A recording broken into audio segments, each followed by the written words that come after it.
Nesse vídeo eu vou te dizer quem deve fazer um reforço estrutural, as razões e as qualificações essenciais para esse tipo de serviço.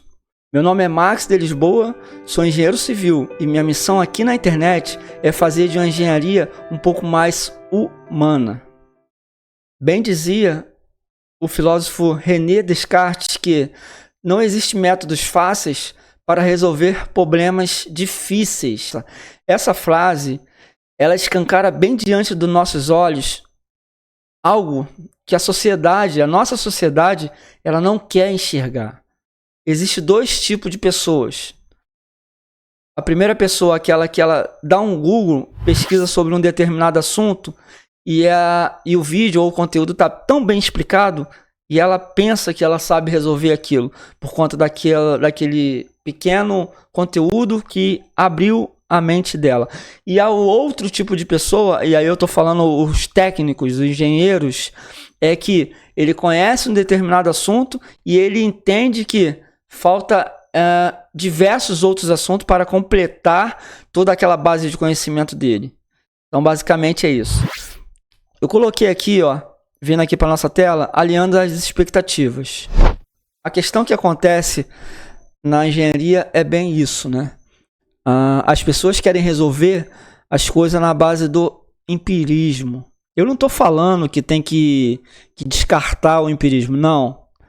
Algumas vezes, algumas situações da construção civil, da estrutura em si, dá para resolver com o empirismo.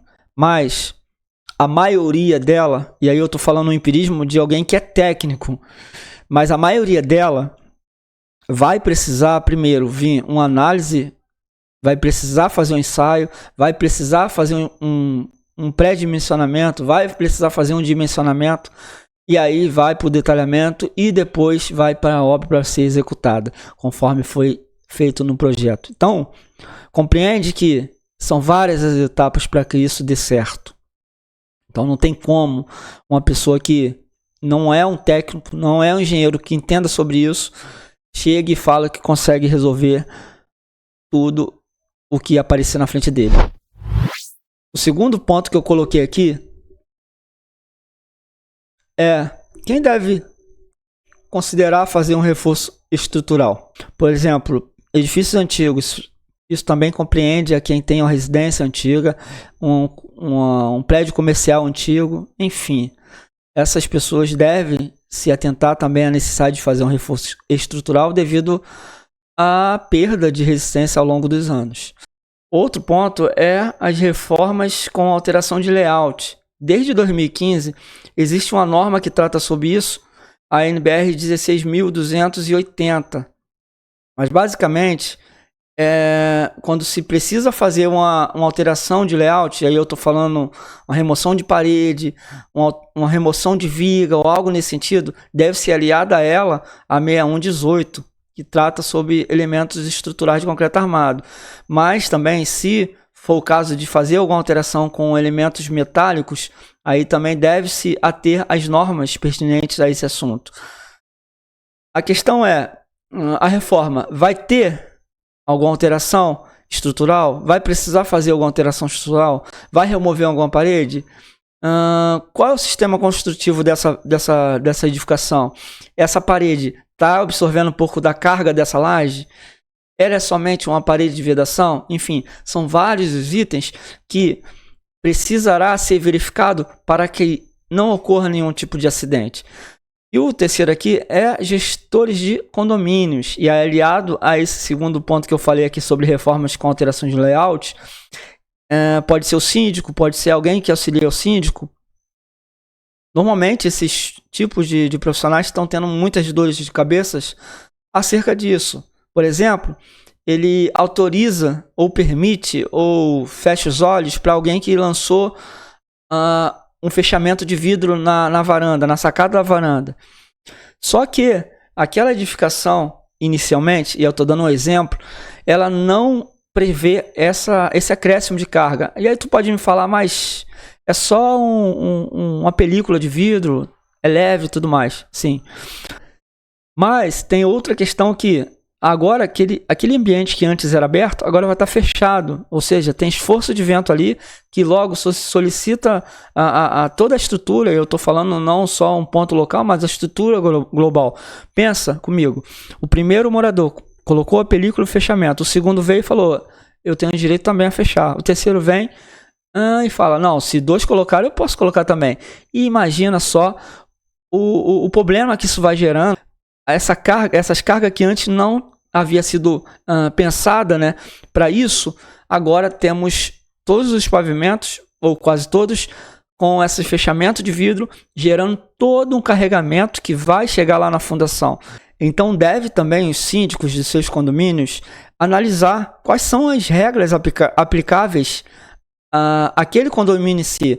É proibido colocar? Ah, não é proibido. Por quê? Porque não fala nada sobre isso, claro, porque 60 anos atrás não se usava esse tipo de mecanismo. Então, logo, se está desatualizado aquele regulamento do condomínio, então não vai falar sobre isso. Então, deve-se fazer toda uma alteração, talvez colocar lá, embarreirando, que não pode colocar mesmo, ou chamar um engenheiro com a equipe, fazer o levantamento estrutural, fazer os testes, fazer os ensaios, ver qual é a resistência daquele concreto atual, pegar os projetos estruturais antigos, se é que ainda tem, na maioria não vai ter projeto, analisar ali, fazer uma prospecção, analisar as armaduras que está ali, o concreto, qual é a resistência atual do concreto, e fazer toda uma prospecção no prédio inteiro e também na fundação para ver se aquele prédio resiste a todos esses carregamentos de todos esses prédios.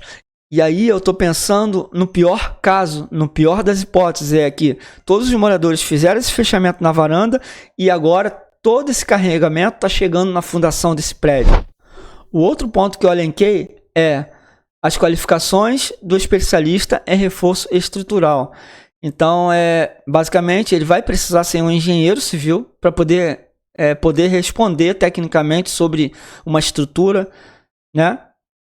A experiência prática, ela é muito importante. Voltando aqui na formação acadêmica, se esse engenheiro tiver uma formação de uma pós, uma especialização, isso vai acrescentar muito para poder você escolher esse profissional. Experiência prática também, procure ver, né, essa empresa, esse profissional, qual o know-how que ele tem, o que ele já fez acerca disso, o que ele pode contribuir de acordo com o seu problema atual. E se ainda assim ficou difícil encontrar essa empresa ou profissional, procure ver se essa empresa possui uma idoneidade a ponto de atender aquilo que está no contrato, as expectativas suas iniciais, tá? Para que você não tenha dor de cabeça futuramente. E também, além de ver a formação acadêmica, a sua experiência prática, tem que ver também a disponibilidade dessa empresa ou profissional. Não adianta de nada você ter apurado a formação acadêmica, a experiência prática, e quando chega na disponibilidade, aquele profissional que antes falou que resolveria em 10 dias, agora já se passaram 1 mês, 2 meses, e ele não deu a cara para começar a fazer o serviço. Então é necessário você ver, né, verificar isso, né, qual é a disponibilidade dessa empresa, desse profissional. O quarto ponto que eu elenquei aqui as principais razões para buscar um especialista. A primeira delas é a viabilidade técnica e financeira. Somente um especialista, né, que entende dessa área vai conseguir ter essa noção técnica e financeira de todo esse trabalho, de toda essa execução. E o segundo ponto aqui é o projeto, né, propriamente dito, de reforço estrutural. Não adianta de nada ensaios, uma bela de uma concepção, entendimento do assunto, se na hora de eu jogar esse detalhamento para a prancha, eu colocar lá da forma que não esteja claro. Então, sim, esse projeto tem que estar de forma clara, tá? Uma pessoa com a mínima capacidade cognitiva que saiba ler um projeto, ela tem que pegar aquela prancha e entender o que está ali para poder fazer o serviço. Terceiro, aqui, é a execução propriamente dito. Você viabilizou tecnicamente, financeiramente, tem um belo projeto de reforço estrutural na mão, agora você precisa ter essa empresa, tá? E claro, Pode ser uma única empresa que consiga fazer isso tudo, mas você precisa ter essa empresa ou, na falta de recursos, um profissional que consiga entender o que está colocado ali no projeto e faça isso dar certo. E o quarto que eu coloquei aqui é as normas de segurança atualizadas, ok? Isso aqui é de extrema importância. E aí eu não estou falando que o engenheiro, que a empresa que está fazendo o reforço estrutural, ela vai pegar todo aquele prédio, toda aquela estrutura do entorno e vai derrubar tudo e fazer aquilo atender às normas de segurança atuais. Não é isso. O que eu estou dizendo é que esse reforço, esse procedimento, ele vai ser feito de acordo com as normas atuais. E aí tem as normas de concreto armado, tem as normas de metálicas, enfim, tem várias normas que o profissional dessa área ele deve se atentar a isso. O quinto, tá? E o penúltimo ponto que eu coloquei foi os benefícios de contratar um especialista. Primeiramente, segurança, durabilidade. Segundo, durabilidade. E terceiro, valorização do imóvel. Segurança. Uma pessoa que entra numa edificação, ela precisa se sentir segura. Tá? Seja num prédio, seja numa edificação residencial, ou até mesmo num entorno, numa praça, o usuário precisa sentir segurança ao estar ali.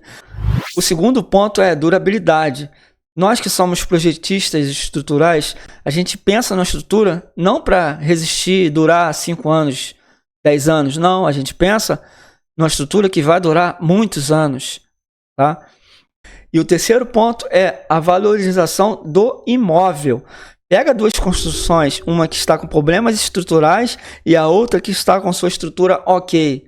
E observa os seus valores. Se essa que está com problemas estruturais vai estar bem lá abaixo e essa que está com a sua estrutura ok vai estar com um preço muito bom. Por quê? Porque essa estrutura aqui, por ter problemas estruturais, ela está com seus valores depreciados. E o sexto e último é aos envolvidos. Recapitulando, você já alinhou as suas expectativas acerca desse serviço, né?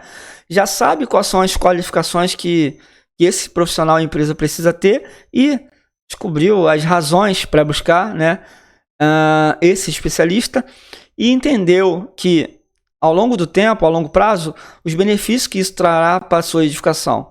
Então, para finalizar esse vídeo, é muito importante você analisar com calma, né, com relação a esse tipo de serviço, como achar esse profissional, essa empresa, a idoneidade desse serviço, para que esse processo que eu estou falando de reforço estrutural é um processo, né, diferente de uma construção nova. Né? Você tem uma execução ali, você não pode sair derrubando tudo, abrindo todos os pontos para poder fazer aquele reforço estrutural. Você vai fazendo por etapas, por processos, então precisa fazer um ponto, escorar um outro ponto, apurar ali a resistência, esperar o concreto, o endurecimento do concreto para que possa fazer retirar as escoras.